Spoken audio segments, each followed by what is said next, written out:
In a world full of fascinating and unusual places, some stand out for their unique living conditions.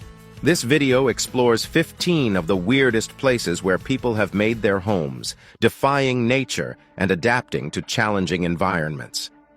Number 1. Coober Pedy, Australia.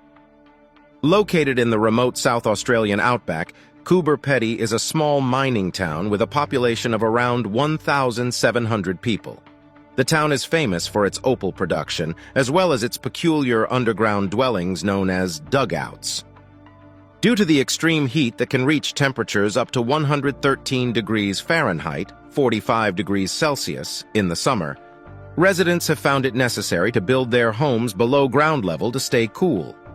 Dugouts are excavated directly into the sandstone hillsides and can be quite elaborate, with multiple rooms, modern amenities, and even underground hotels, churches, and shops. The town's name comes from the Aboriginal term kupapiti, which translates to white man's hole. This unique living arrangement allows residents to maintain a comfortable temperature in their homes, typically around 75 degrees Fahrenheit, 24 degrees Celsius, year-round, without the need for air conditioning.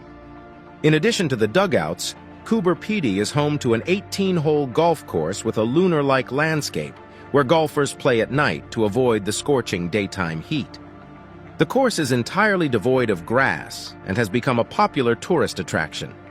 Coober Pedy's residents are a diverse mix of nationalities, as the opal mining industry has attracted people from around the world. The town has a rich history, dating back to its establishment in 1915 after opal was discovered in the area. Over time, the town's unique living conditions have made it a popular destination for tourists and filmmakers. Several movies have been filmed in Coober Pedy, including Mad Max Beyond Thunderdome, Pitch Black, and Red Planet. While Coober Pedy might not be the most conventional place to call home, its residents have embraced the unusual living conditions and turned them into an opportunity to thrive in the harsh Australian outback. With its underground homes, rich history, and thriving opal mining industry, Coober Pedy is truly one of the weirdest places in the world where people live. Number 2. Catski Pillar, Georgia. In the western part of Georgia, there stands a limestone monolith known as the Catski Pillar, which rises approximately 130 feet, 40 meters, above the surrounding landscape. At the top of this seemingly inaccessible pillar, a small church and the living quarters of a monk have been built, making it one of the most unusual places where someone lives.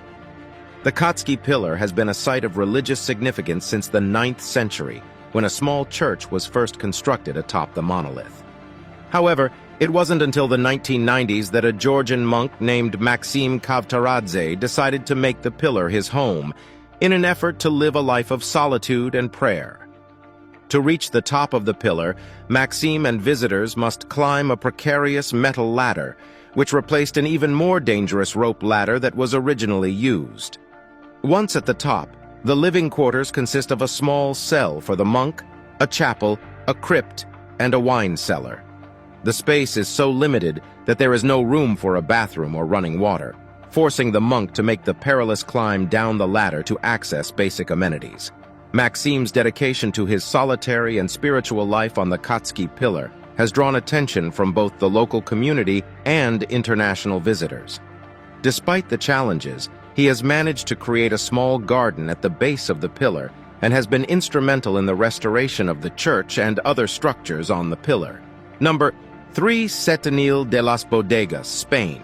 Nestled within the Andalusian region of southern Spain is the unique town of Setenil de las Bodegas. Known for its peculiar architecture, the town features houses that have been built directly into the rocky cliffs. These dwellings are not only built against the cliffs, but some of them also have the natural rock formations serving as their ceilings and walls. The town's history dates back to prehistoric times, with evidence of human habitation in the caves as early as the Stone Age. However, it wasn't until the 12th century that Setenil de las Bodegas truly began to take shape as a town. Over the centuries, the residents have carved homes, shops, and restaurants into the cliffs, creating a labyrinth of streets and alleys that wind their way through the town. The unique architecture of Setenil de las Bodegas provides its residents with natural insulation, keeping the houses cool during the hot Spanish summers and warm during the winter months. The town's name is derived from the Latin words septem nihil, which means 7 times nothing, possibly referring to the numerous failed attempts to conquer the town during the Christian Reconquista due to its natural defenses. Today, Setenil de las Bodegas is a popular tourist destination, with visitors flocking to admire the town's one-of-a-kind architecture and sample its renowned local cuisine.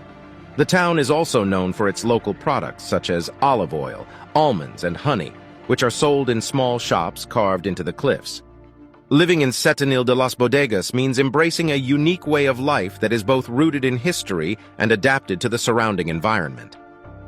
Number 4. The walled city of Shibam, Yemen. Nestled in the heart of Yemen's Wadi Hadramaut, the walled city of Shibam stands as a striking example of ancient urban planning and architectural ingenuity. Often referred to as the Manhattan of the desert, Shibam is renowned for its distinctive skyline of tall mud brick tower houses, some of which rise to a height of 100 feet and date back to the 16th century. Surrounded by a fortified wall, the city was strategically designed to protect its inhabitants from potential invasions and floods.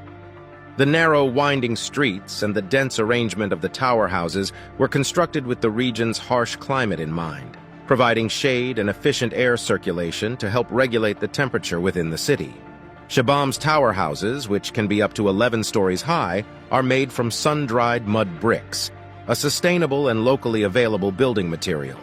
The exterior walls are coated with a layer of mud and straw, which serves as a protective barrier against wind and rain, and must be regularly maintained to prevent damage. The walled city of Shibam is not only an architectural marvel, but also a testament to the resilience and creativity of its inhabitants, who have adapted their way of life to the region's challenging environment. In 1982, UNESCO designated Shibam a World Heritage Site, in recognition of its outstanding universal value and the need to preserve its unique architectural heritage for future generations. Today, Shibam remains a living city, showcasing the enduring legacy of its ancient builders and the timeless appeal of its distinctive mud brick skyscrapers. Number 5. Hanging Temple of Hengshan, China. Perched precariously on the side of a cliff in the Hengshan Mountains of China's Shanxi province, the Hanging Temple, also known as Xuankong Temple, is an extraordinary example of human ingenuity and perseverance. The temple was built more than 1,500 years ago during the Northern Wei dynasty and has managed to withstand the test of time, despite its seemingly fragile location. The Hanging Temple is a complex of 40 rooms, connected by a series of narrow walkways and wooden beams that have been inserted directly into the cliffside. The temple is supported by a combination of these beams and the natural rock formations, which create a unique architectural structure that appears to defy gravity. The temple was built to be a place of worship for followers of Buddhism, Taoism, and Confucianism, showcasing a rare instance of harmony between the 3 major Chinese religions.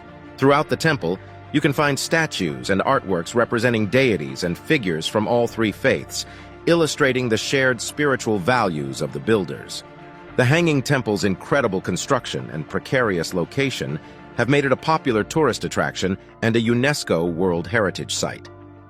Visitors can access the temple via a steep and narrow staircase carved into the cliffside, which provides a thrilling experience for those brave enough to make the ascent. The Hanging Temple of Hengshan stands as a testament to the power of human faith and determination, defying the odds in one of the most unusual places people have chosen to live. Number 6. The Rock Houses of Guadix, Spain. In the province of Granada in southern Spain lies the town of Guadix, home to an extraordinary community of cave dwellings. These rock houses, or cuevas, are carved directly into the soft tufa rock that is abundant in the region. While the concept of living in caves may seem primitive, many of these dwellings are fully equipped with modern amenities, offering a unique combination of ancient architecture and contemporary comforts. The history of the rock houses in Guadix dates back to the Roman and Visigothic periods, with evidence of cave dwellings in the area from as early as the 8th century. Over the centuries, the inhabitants of Guadix have continued to expand and develop these unique homes, resulting in a thriving community of approximately 2,000 cave dwellers today. The rock houses provide natural insulation, maintaining a consistent temperature of around 65 degrees Fahrenheit, 18 degrees Celsius, throughout the year. This makes them energy efficient and eco-friendly, as the need for heating or air conditioning is minimal. Each cave dwelling is unique, with varying sizes, layouts, and decorative styles. Some even feature elaborate facades and outdoor terraces, offering a blend of traditional and modern architecture. Guadix's cave district, known as Barrio Santiago, has become a popular tourist attraction, with visitors eager to experience life in these unusual homes. Several cave hotels and guest houses are available for travelers looking to spend a night in this extraordinary environment. The town also hosts an annual festival, the Fiesta de las Cuevas, to celebrate the unique culture and history of the rock houses. Number 7. Meteora Monasteries, Greece. Meteora, located in central Greece, is home to a collection of 6 stunning monasteries built atop towering sandstone rock formations. These remarkable structures date back to the 14th century when monks sought refuge from invading Ottoman forces and chose to build their sanctuaries in these seemingly inaccessible locations. The monasteries were built using a combination of pulley systems and human strength, with materials painstakingly hauled up the steep cliffs. In the early days, the only access to the monasteries was via long wooden ladders or nets that were used to pull people and supplies up the rock faces. Today, modern staircases and pathways have been carved into the rock, making access somewhat easier for visitors and the remaining monks. Living in the Meteora monasteries requires dedication and commitment to a simple spiritual life. The monks and nuns who reside there focus on prayer, contemplation, and maintaining the monasteries. Their living quarters are modest, with basic amenities and small gardens for growing vegetables and herbs. In 1988, the Meteora monasteries were declared a UNESCO World Heritage Site in recognition of their cultural, historical, and architectural significance. Today, they remain a popular tourist destination, with visitors from around the world coming to marvel at the monastery's remarkable architecture and breathtaking views. The Meteora monasteries serve as a powerful reminder of the lengths to which humans will go in pursuit of spiritual solace and the incredible feats of engineering and determination that are possible when faith and devotion are the driving forces. Number 8. The Cliff Village of Bandiagra, Mali. The Bandiagra Escarpment, a vast sandstone cliff in Mali, West Africa, is home to the Dogon people, who have inhabited this region for centuries. Their cliffside dwellings, known as the Cliff Villages of Bandiagra, are a remarkable example of human adaptation to a challenging environment. The villages are built directly into the rock face, blending seamlessly with the natural surroundings and providing protection from both the elements and potential invaders. The Dogon people have developed a complex culture and society centered around their unique living conditions. Their homes, granaries, and communal buildings are constructed using mud and wood, with thatched roofs and intricate carved doors. The villages also feature sacred spaces, known as togunas, where elders gather to discuss important matters and resolve disputes. Access to the cliff villages is limited, with steep paths and ladders carved into the rock being the primary means of reaching the settlements. The Dogon people have managed to cultivate crops on the narrow terraces at the base of the cliffs, relying on an intimate knowledge of the local environment to grow millet, onions, and other vegetables. Their agricultural practices and religious beliefs are closely intertwined, with ceremonies and rituals held throughout the year to ensure a successful harvest. The cliff villages of Bandiagra are a UNESCO World Heritage Site, recognized for their cultural and architectural significance. However, the Dogon people's traditional way of life is under threat from the encroachment of modernity and the challenges of climate change. Efforts are being made to preserve the unique heritage of the Dogon and their remarkable cliffside homes. Number 9. Nagashima Island, Japan. Aogashima is a remote volcanic island located in the Philippine Sea, approximately 220 miles, 354 kilometers, south of Tokyo. The island, with its rugged landscape and unique double volcanic structure, is one of the most isolated inhabited places in Japan. The small village on Aogashima, home to around 160 people, is a testament to human resilience and adaptability in the face of a challenging environment. The island's residents live in the crater of the larger volcano, surrounded by steep cliffs and dense vegetation. Their homes are scattered across the village, connected by narrow paths and steep staircases. Life on Aogashima is simple, with residents relying on fishing, farming, and the limited resources available on the island. There is a small school, a post office, and a few shops, but the village remains largely disconnected from the outside world. Access to Aogashima is limited, with only a single helicopter flight and a cargo ship connecting the island to the mainland each week, weather permitting.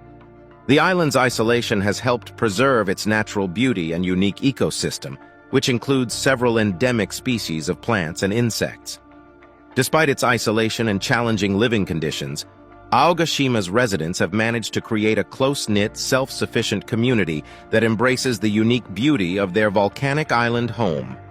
For those seeking solitude and an escape from the pressures of modern life, Aogashima offers a rare opportunity to experience life in one of the world's most unusual and remote inhabited locations. Number 10 Palafitos of Castro, Chile. In the Chiloé archipelago off the coast of southern Chile lies the city of Castro, known for its colorful wooden houses built on stilts, called palafitos. These unique dwellings are situated along the shores of the Gamboa River and the Chanchi coastline, and were originally designed to accommodate the region's dramatic tidal fluctuations, allowing residents to access their homes by boat during high tide.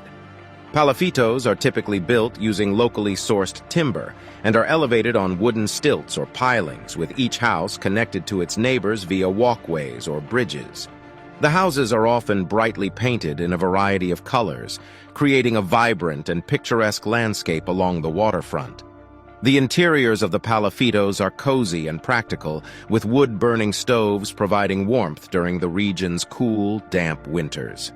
The tradition of building palafitos dates back to the 19th century when the Chiloé archipelago was a hub of maritime activity, and the palafitos allowed fishermen to dock their boats directly beneath their homes. While modern transportation and infrastructure have diminished the practical need for these elevated dwellings, they remain an important part of Castro's cultural heritage and a draw for tourists visiting the area. Today, many palafitos have been converted into boutique hotels, guest houses, and restaurants, offering visitors a unique opportunity to experience life in these iconic stilt houses. The palafitos of Castro serve as a symbol of the region's rich history and the resilience of its inhabitants, who have adapted to their coastal environment in innovative and visually striking ways. Number 11 Slab City, USA. In the remote and arid Colorado desert of southeastern California lies Slab City, an off-the-grid community that has earned a reputation as the last free place in America. Originally the site of a World War II Marine training base, the area now known as Slab City is characterized by the concrete slabs that remain from the dismantled military buildings. Slab City has no formal government or infrastructure, and residents, often referred to as slabbers, live in a variety of makeshift homes, including RVs, trailers, tents, and other improvised structures. The community attracts a diverse group of people, including retirees, artists, drifters, and those seeking an alternative lifestyle away from the constraints of modern society. Living in Slab City requires a high degree of self-sufficiency, as there is no access to basic amenities such as running water, electricity, or sewage systems. Residents must rely on solar panels or generators for power, and water must be brought in from nearby towns. Despite these challenges, Slab City has developed a strong sense of community, with residents coming together to share resources and skills. While Slab City may not be for everyone, its residents have forged a unique and resilient community in the face of adversity, embodying the spirit of freedom and self-reliance that defines this unconventional settlement. The community serves as a reminder of the diverse ways in which people can choose to live, and the lengths they will go to create a space that reflects their values and beliefs. Number 12 Monsal Sea Forts, United Kingdom. The Monsal Sea Forts, located off the coast of southeastern England in the Thames and Mersey estuaries, are a series of imposing, abandoned World War II-era military structures. These forts were designed by British civil engineer Guy Monsell and were constructed between 1941 and 1942 as part of Britain's coastal defense system against German air and naval attacks. The forts consist of two distinct types: the army forts, which were built to defend against air raids, and the naval forts, designed to protect shipping lanes from enemy submarines and mines. Both types of forts feature a series of interconnected steel platforms supported by reinforced concrete legs, giving them a unique and otherworldly appearance. The army forts were equipped with anti-aircraft guns, radar, and searchlights, while the naval forts housed submarine detecting equipment and mine countermeasures. The Monsal Sea forts played a crucial role in the defense of Britain during World War II, shooting down numerous enemy aircraft and contributing to the safety of the country's shipping lanes. Following the end of the war, the forts were decommissioned and abandoned by the military, left to the mercy of the elements and the ravages of time. Today, the Monsal Sea forts remain a fascinating testament to human ingenuity and resourcefulness in the face of adversity. While the majority of the forts are inaccessible to the public and in various states of disrepair, they continue to captivate the imaginations of those who view them from afar, evoking images of a dystopian world or a relic of a bygone era. The forts stand as a reminder of the lengths people will go to protect their land and the innovative ways in which abandoned spaces can be repurposed and transformed for new and unexpected uses. Number 13 turf houses in Iceland. Turf houses, or torfbæir, have been a distinctive feature of the Icelandic landscape for over 1,000 years, serving as the primary form of housing for the island's inhabitants until the early 20th century. These unique dwellings, constructed from a combination of turf, stone, and wood, were ingeniously designed to withstand the harsh Icelandic climate and provide a warm and sustainable living environment for their residents. The construction of turf houses involved the use of locally available materials and a clever architectural approach that capitalized on the insulating properties of turf. The walls of the houses were typically built using a combination of stones and turf, with the latter being cut into thick blocks and layered in a herringbone pattern. This method created a strong and well-insulated structure that could endure the island's strong winds and freezing temperatures. The roofs of the turf houses were made from wooden beams covered with layers of turf, providing additional insulation and protection from the elements. The interiors of turf houses were designed to be practical and functional, with a central living area known as a badstofa, which served as a communal space for cooking, eating, and sleeping. Smaller rooms used for storage or private quarters were often located off the main living area. The design of the turf houses was heavily influenced by the need to conserve heat, with small windows and a central hearth providing warmth and light during the long, dark winters.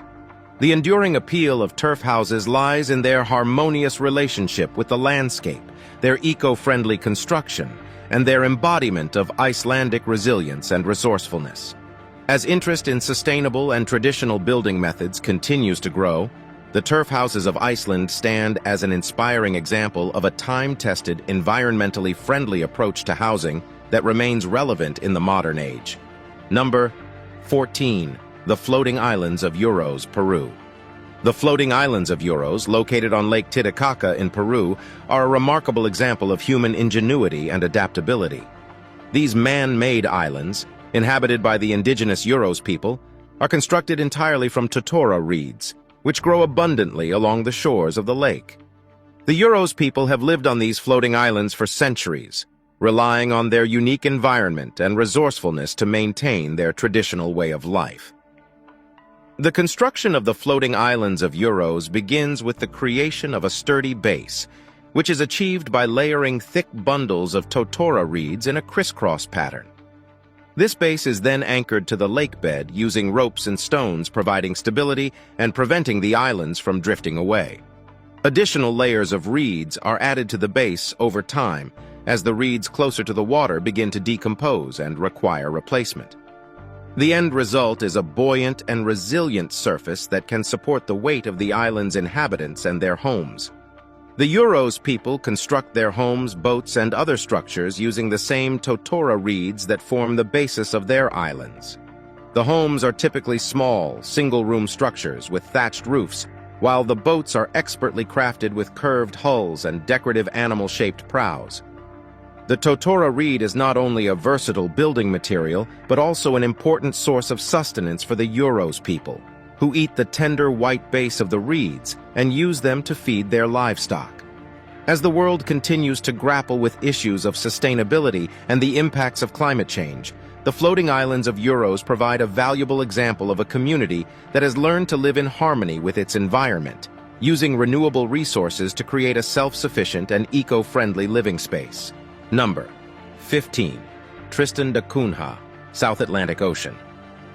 Located in the remote South Atlantic Ocean, Tristan da Cunha is an isolated volcanic archipelago that holds the distinction of being the most remote inhabited island group in the world.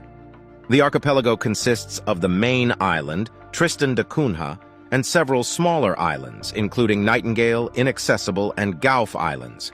The main island is home to a small community of around 250 people who live in the island's only settlement, Edinburgh of the Seven Seas. Tristan da Cunha was first discovered in 1506 by the Portuguese explorer Tristão da Cunha, but it was not permanently settled until the 19th century when British colonists, along with American and Dutch settlers, established a small community on the island. Over the years, the island's population has grown, maintaining a close-knit and self-sufficient society that relies heavily on subsistence farming, fishing, and the limited resources available on the island. Tristan da Cunha serves as a powerful reminder of the human capacity for adaptation and endurance, demonstrating that even in the most isolated and inhospitable environments, people can carve out a sustainable existence and forge a strong sense of identity and community.